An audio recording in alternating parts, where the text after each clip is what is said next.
بسم اللہ الرحمن الرحیم صلی اللہ تعالی علیہ وسلم۔ اکثر لوگ سوال کرتے ہیں کہ حاملہ بیوی سے جماع کر سکتے ہیں یا نہیں کر سکتے۔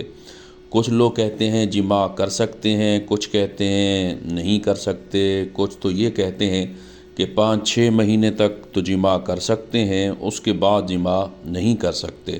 سامعین کرام، یہ مختلف باتیں سننے کو ملتی ہیں۔ پہلے نمبر پر تو یہ ہے کہ اس حوالے سے جو بھی مسائل ہیں حقوق زوجیت کے، جماع کے، ہم بستری کے، تو یہ دین کا حصہ ہیں۔ آدمی کو کسی اہل علم سے پوچھ لینا چاہیے تاکہ صحیح معنی میں انسان کو آگاہی حاصل ہو سکے۔